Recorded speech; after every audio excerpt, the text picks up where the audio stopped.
Welcome everybody. Glad to see you on this rainy Sunday morning. My name's Sue Hatch, and I have the pleasure of introducing Dr. Lou Ritz. Again, we had a seminar from him before, and again, he's been kind enough to come back. Lou is an emeritus faculty member of the Department of Neuroscience within the University of Florida's College of Medicine. He is the co-author of the textbook Medical Neuroscience. He also is director of a campus-wide Center for Spirituality and Health. Dr. Ritz was inducted into the College of Medicine Society of Teaching Scholars in 2006. The undergraduate honors students named Dr. Ritz the 2018 Honors Professor of the Year. Lou has been a daily meditator for 50 years. Let that sink in, 50 years. He has made 5 trips to India to study meditation. Over the past 25 years, he has given meditation talks throughout the United States, Canada, and parts of China. In 2019, he gave a talk for the SOS Meditation Club at the United Nations.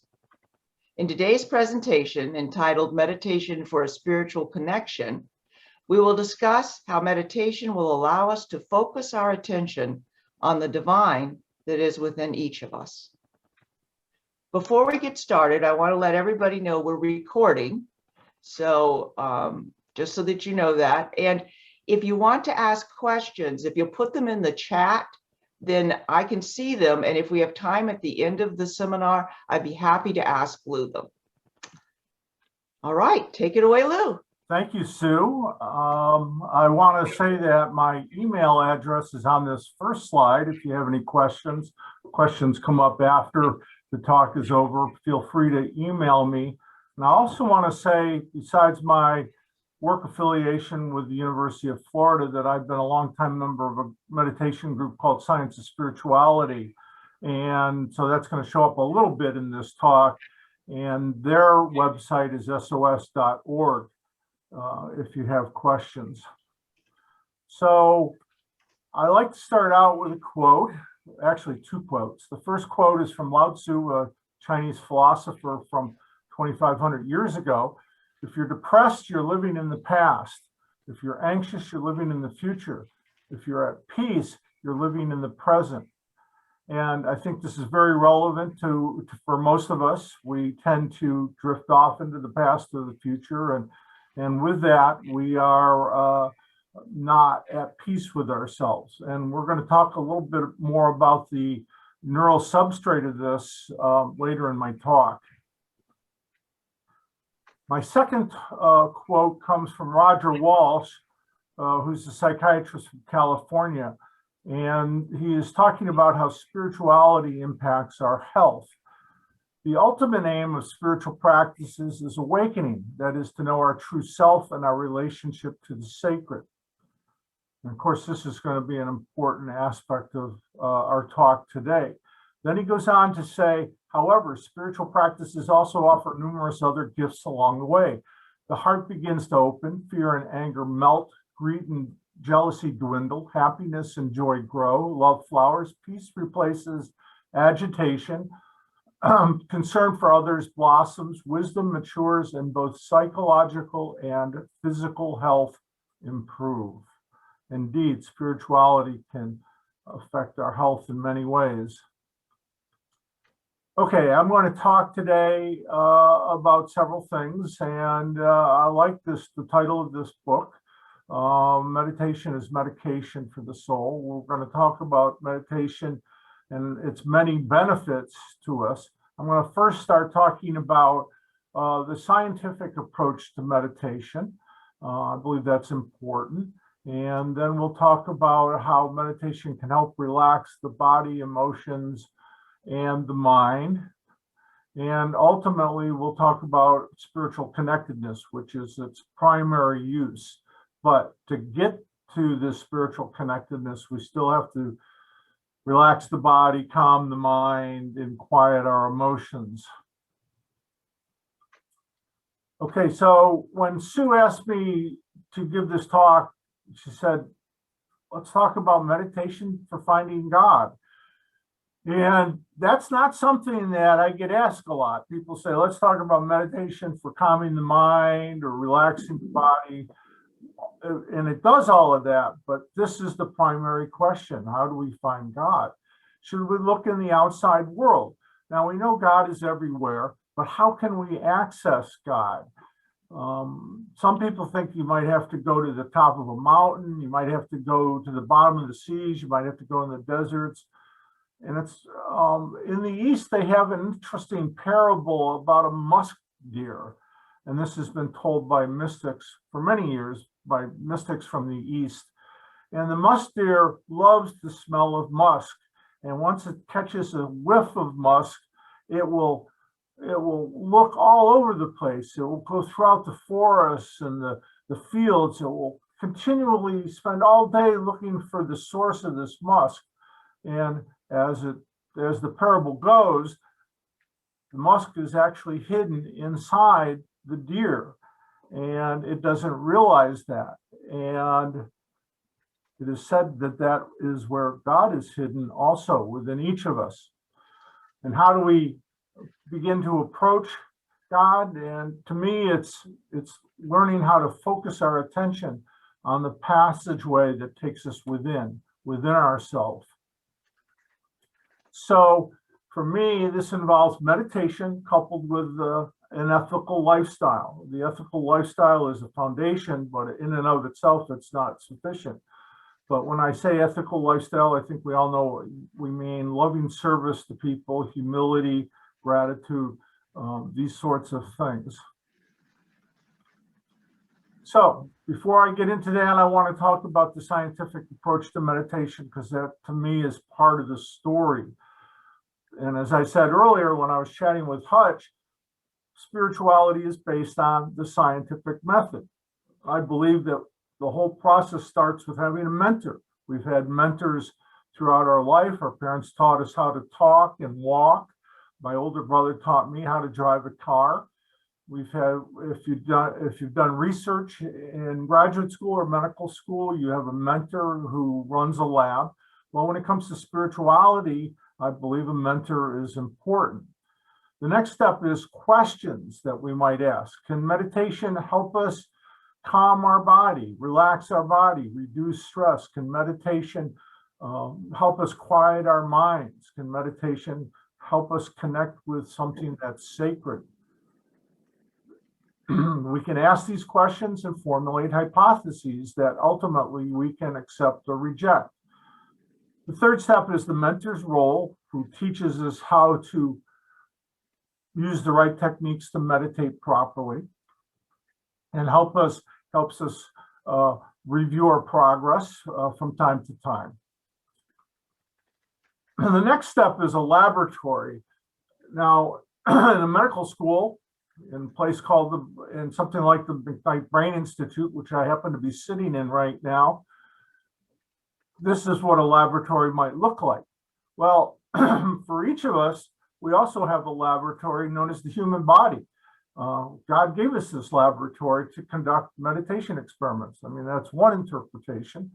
And so all the instruments that we need to do our meditation is included in the human body. Now, the fifth step is conducting our experiment. If you were doing research in a medical school, you would do experiments every day.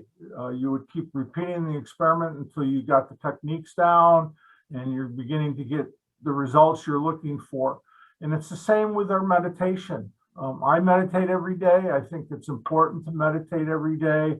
And coupled with that, we need to have a lifestyle that is consistent with our meditation goals. And that lifestyle may involve our diet, how much sleep we get, and in particular, the people that we spend time with.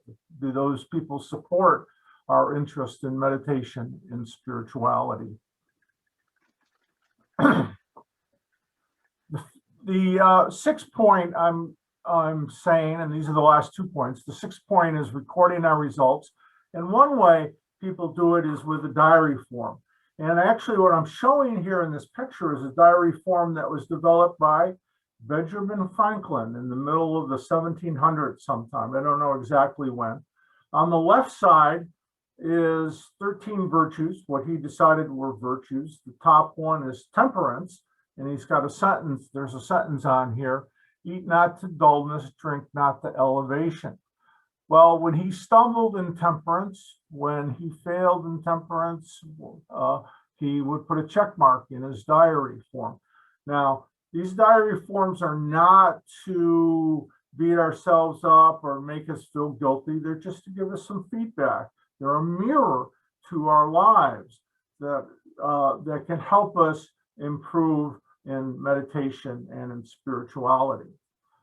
Now, the last step is communicating our results of our scientific experiment. If you were doing medical research, you'd want to give a talk somewhere or a poster session, or you would publish in a high impact journal. Well, when it comes to meditation and spirituality, our results are more subtle. They're not really broadcast, but they involve service. To me, service is the final step of all wisdom traditions that I'm aware of. Service to other people. Service can be in the form of financial help, intellectual help, physical help, emotional help, mental health help. So there's a lot of ways we can serve people, and the service is the result of our meditation, which inspires us to love other people and want to help other people. I'm going to switch gears now and start talking about some of the effects of meditation. This is a Newsweek magazine that I picked up in 2008, and it has 1968 on the cover. Some historians feel that 1968 was the most important year in American history since World War II. And on the cover was an unpopular president, Richard Nixon. And we were also in the middle of an unpopular war in Southeast Asia in 1968. Two of the rising leaders in our country unfortunately lost their lives, Dr. Martin Luther King and Robert Kennedy. And 1968 was also the year that I graduated from high school. So I picked up the magazine and I was surprised at what was in it. And that's really what I'm getting to. There was an article, all you need to do is look at the title here. There was an article by Sharon Begley, who is a scientific writer, and she was writing an article on what the Beatles gave science. Well, you might ask, what did the Beatles have to do with science? And so the Beatles in 1968 were very popular. They were producing great music. They were wealthy. They had the adoration of millions of people. But they were unhappy. There was something missing in their lives. There was some sort of hole in their lives. They wanted to try to escape and get some peace and quiet in their lives. And so they decided to go to India. Excuse me. They decided to go to India and meditate for a couple months. They had planned to be there for a couple months. Some of the Beatles left a little bit early, but what it appeared to do was that they gave many Westerners permission to try meditation. Now, certainly there were people meditating before the Beatles, and for example, Paramahansa Yogananda came to the United States, I think in the 1920s and the 1930s, and gave talks in New York City. So the Beatles weren't the first to meditate amongst the Westerners, but they were so popular, they inspired a lot of people to give meditation a try. And here's a picture of them. From left to right is Paul, and then there's John, who is deceased, and then there's their meditation teacher, George, who is deceased, and then Ringo is on the far right.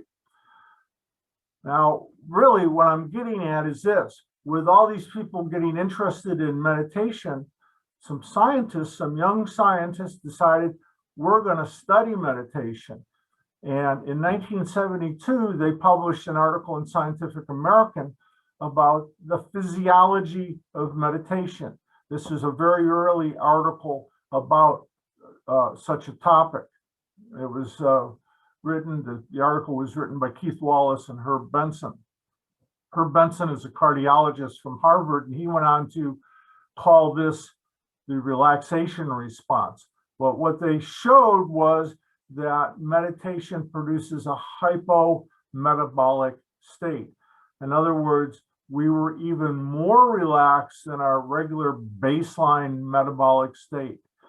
And the picture on the left here was in that article. And when I was 21, I wasn't meditating yet, but I was studying anatomy and physiology in college. And I thought this was the coolest picture that I'd ever seen anywhere.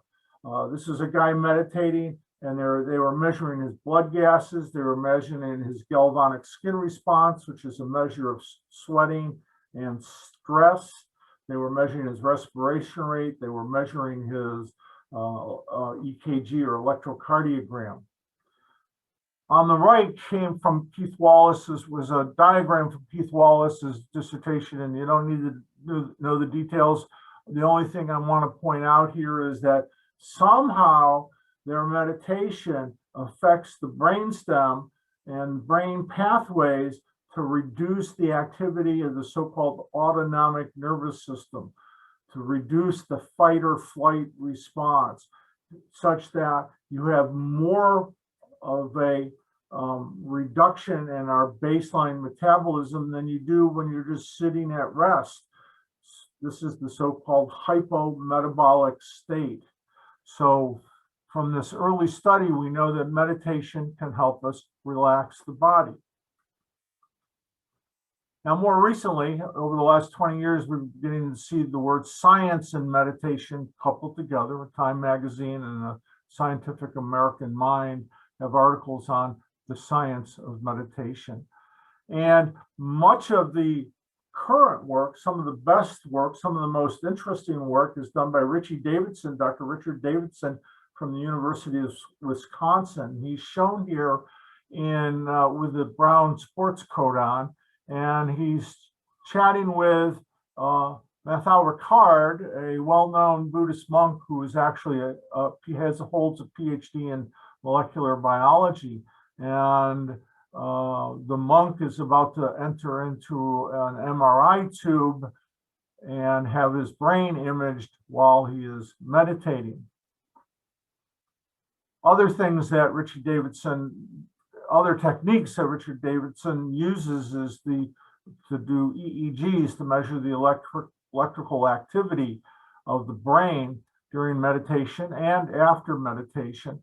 And here we see a sort of a bonnet or a bathing cap type of structure on the head with many electrode leads that give us a comprehensive look at the electrical activity during whatever activity is involved.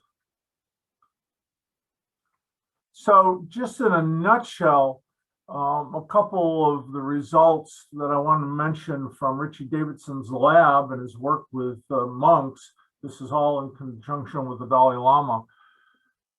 First, even before we get to Davidson's work, neurologists have known for a long time that the left frontal lobes, which are located here underneath the skull, the left frontal lobes are important for a positive affect, for a positive outlook on life, for an upbeat personality, a willingness to help people and interact with people.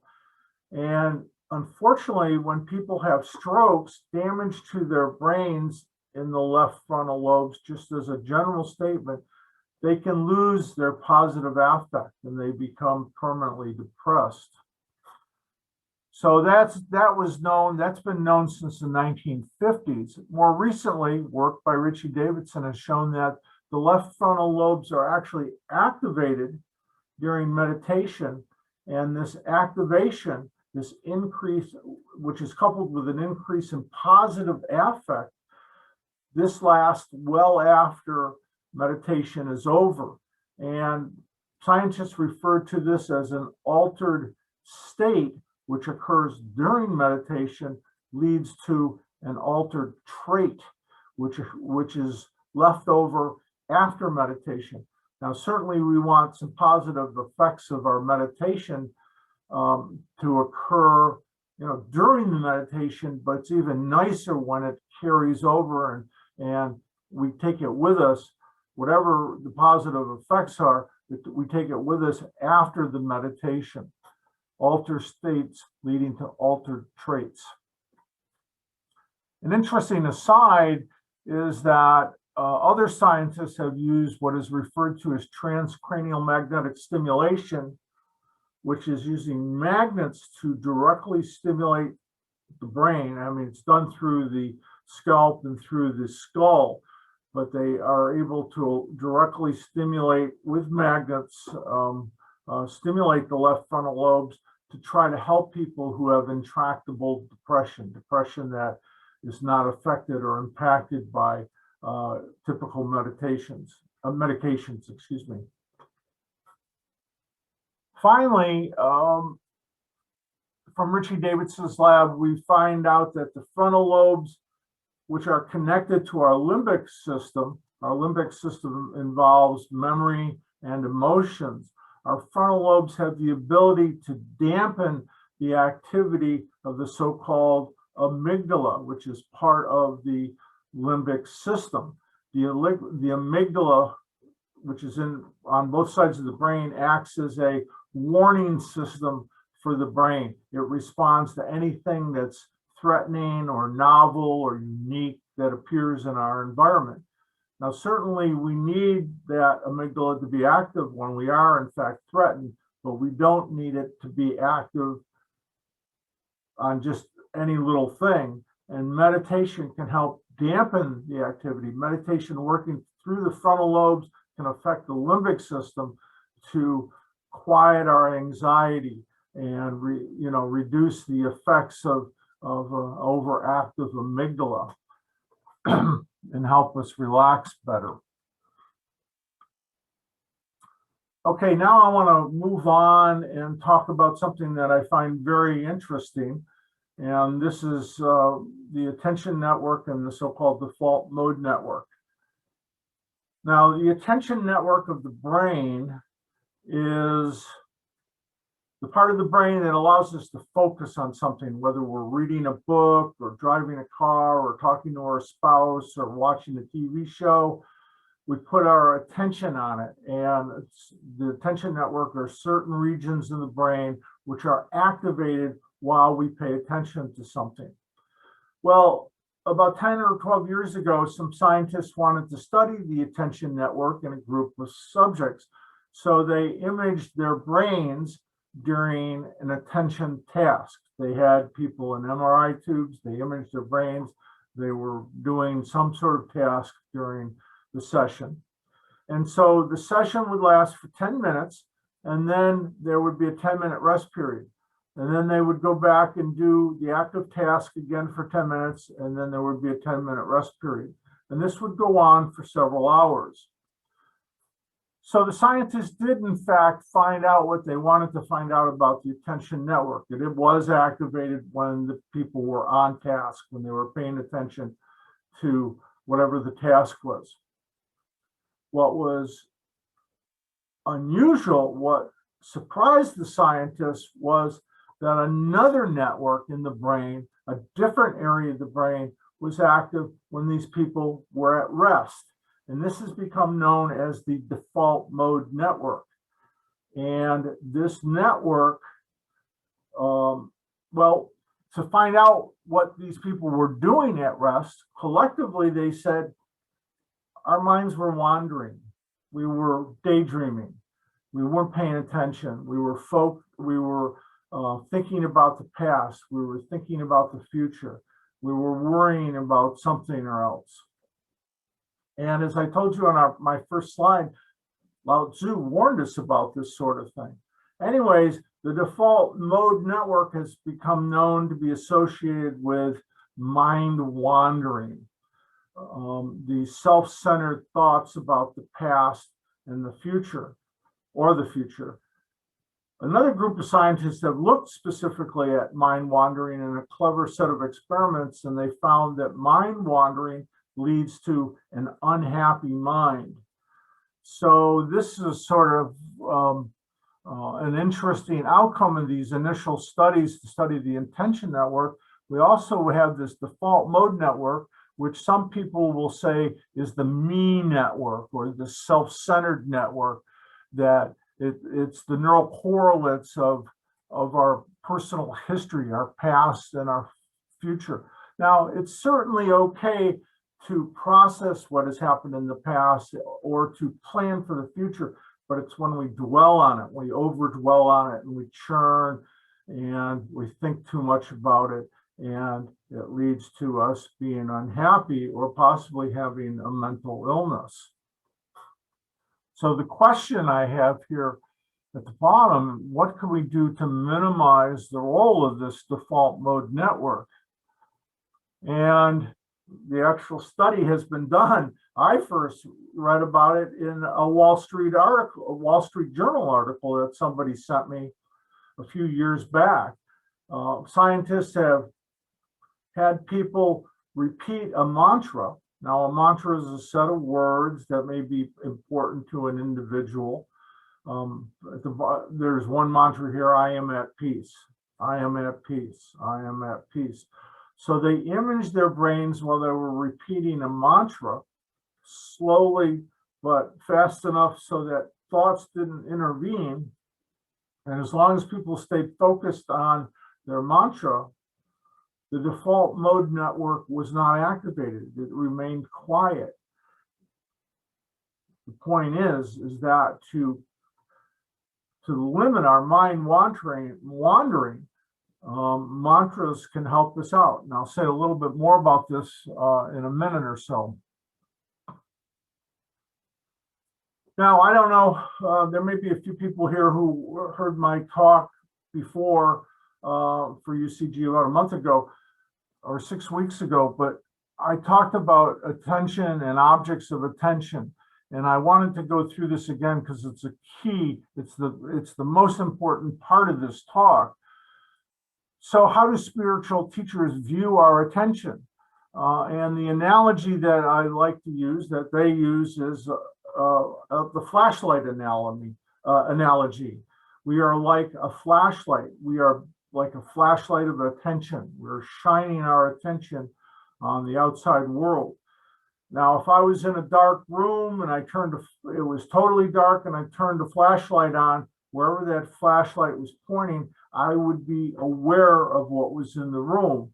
When the light of the flashlight fell on those objects, I would not be aware of anything else in the room if the flashlight did not shine on those objects. And this is how we go through life. We are aware of that which our attention falls on, but we are not aware of things that our attention does not fall on. And here's just a simple diagram showing subject-object, which sometimes philosophers and psychologists talk about. The subject, the source of our attention, is on the left, and objects of attention receive our attention, and we become aware of those objects of attention. Now, I'm going to posit that there is at least four very general categories of objects that we experience in life. And each of these categories has a million things in it, but I'm going to talk just about 4 general objects of attention. And that's what I'm trying to show on this particular slide. When we go through life, there are 4 general things that we pay attention to. The first is the outside world, especially when we're driving a car or we're out in nature. This picture here shows me at the Egg in downtown Chicago. Perhaps you've been there before. The second object that we pay attention to is our body. Now, actually, if you were sitting here for a half hour or an hour listening to a talk, you may not pay attention to your body at all. You may not even be aware of it. You're just focusing on the talk. Well, most of the time, we're really not that much aware of our bodies, except in particular in extreme pain. If we got a bad toothache, your attention is going to go to the toothache. You got a bad knee or bad back, your attention is going to go to that part of the body. But otherwise, we may not be paying that much attention to our bodies. Now, our emotions are another thing. Our emotions could be love or anger or hate or disgust or fear. There's all sorts of emotions and variations on emotions, and they can grab our attention. And so just ask yourself, well, the next time you're angry at somebody, how long does that anger last? You might say 2 days. Well, for 2 days, you've been paying attention to that emotion. The fourth general object is our mind. And to me, the mind captures most of our attention most of the time. Most of the time, we're paying attention to our minds. Our minds are talking to us. We're paying attention to it. The mind wakes us up in the middle of the night. It wants to talk to us. Our inner roommate, as some people call it, our mind. And so as we go through life, these are 4 places that we place our attention, but none of them are God. I mean, they're manifestations of God, but they're not sacred in the way we're looking for it. There's got to be another way to connect, to pay attention to something else. Now, this is the way I like to, this is another way of showing you what I just said. We pay attention to the world, to our body, to our emotions, to our mind. This is a meditating person. This happens to be the symbol from Science of Spirituality, which I'm part of. But there's another, this is like a cable TV system, and we got 4 channels we can pay attention to, or or watch. But what I have listed on here is yet another channel. And during meditation, we can close our eyes and forget the world for a while. We can not ignore our body. Hopefully, we're not dealing with heavy emotions during meditation. We can leave them behind. Quieting the mind is the real challenge. And we need to deal with all 4 of these before we can get to this sacred, what I'm calling a sacred pathway. And it's the mantra that I mentioned earlier, a mantra-based meditation that can help us quiet the mind and reduce the activity of our mind. And so the mind can go quiet for a while. It's not easy. People have been trying to do this for as long as humankind has been on this planet, trying to quiet the mind. But with a little bit of help and with focusing our attention on one part of the body known as the third eye or the 6th chakra, which is, I don't know if you can see my pointer, but at the top of the skull here, between and just above the 2 eyes, this is known as the 6th chakra or the third eye. If we put our attention there, this is the passageway that allows us to begin to withdraw our attention from the outside world and the body and the emotions and the mind, and begin to focus it on something that's sacred, that's within each of us. So this title of this slide, which is the continuation of a previous slide, is Sit Still and Be Quiet. That's what meditation is all about. And we laughingly say, I always smile when I say this, but this is what our parents told us to do when we were 4 years old. Certainly I heard it, sit still and be quiet. So we need to sit still and be quiet, turn off the world, turn off the body, turn off the emotions, turn off the mind. It's a daunting task, but that's what has to be done. Coupled with ethical living, we can begin to connect with something that's sacred, that's deep within us. And what I'm about to show you is what I call SOS meditation. And it's just a way of meditating that allows us to forget the world, forget our bodies, forget our emotions, forget our minds. Now, what's interesting is the meditation in and of itself will begin to take care of those things. We have to learn to focus our attention. So for me, meditation is about these steps.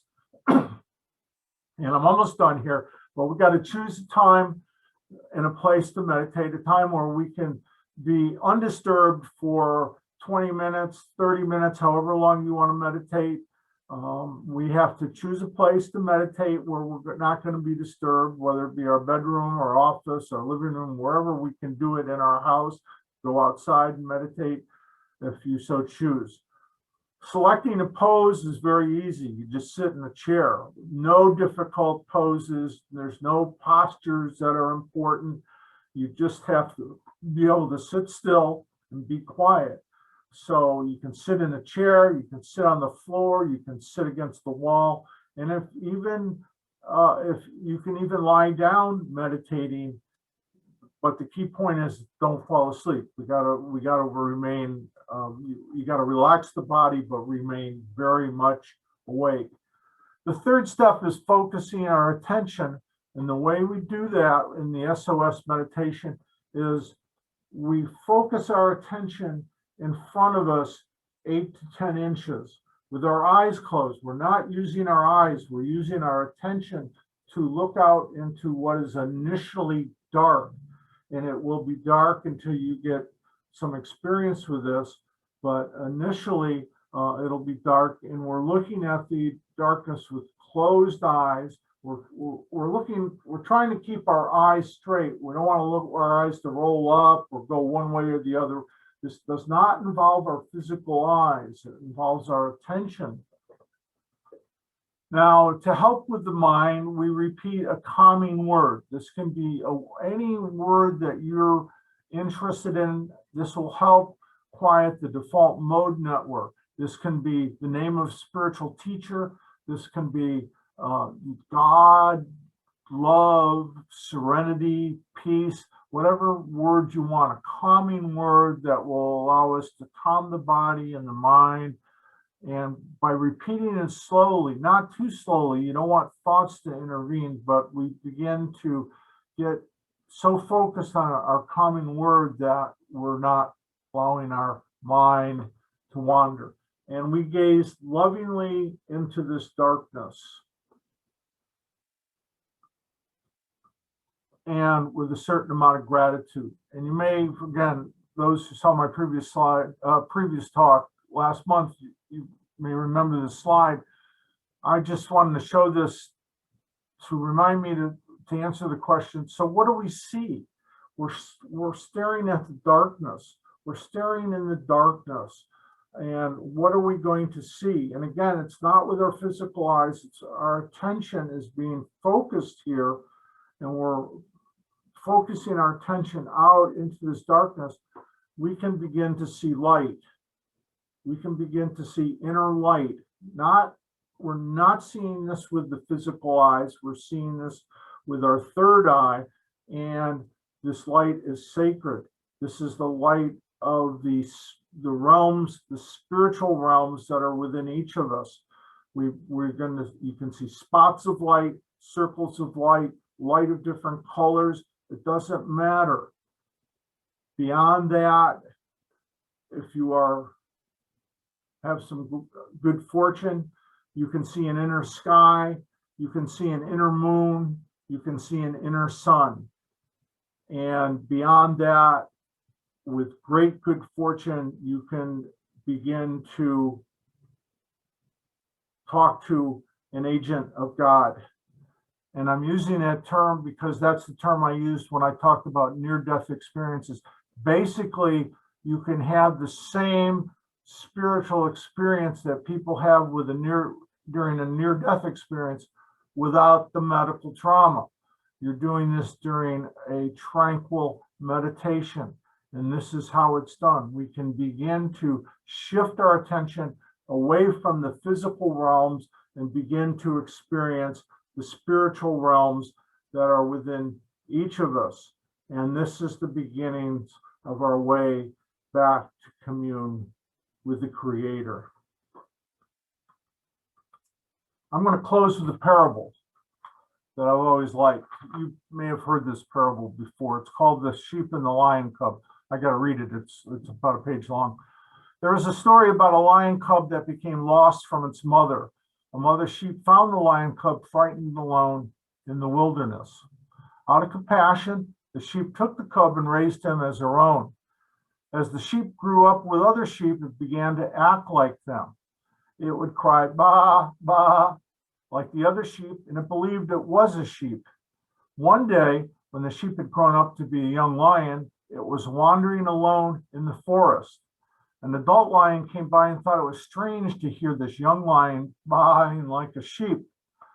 The older lions asked, "Why are you making sounds as if you were a sheep?" The young lion said, "Because I am a sheep." "What are you talking about? You're a lion," said the older lion. "No," said the young lion, "I'm a sheep. I was raised by a sheep, and my brothers and sisters are sheep." The older lion said, "Come with me." It brought the young lion to a pool of water. "Look down into the still pool," said the older lion. When the young lion looked down, it jumped back, startled to see a lion's face staring back at it. "See, you are a lion," the older lion told him. "That's who you really are." We are in the same predicament as the young lion. We think we are the body and the mind because we spend so much time identifying with the body and the mind. We do not realize that we are soul. We are not sheep. We are lions, lions of God. We are the kings and queens of the jungle. We are the true sons and daughter of God. The reflecting pool in which we can see who we really are is the stillness of meditation. When the body and mind are still, we can see our true selves as souls. Thank you very much for your attention. That's the end of my talk. Lou, thank you so much. That was marvelous. Folks, if you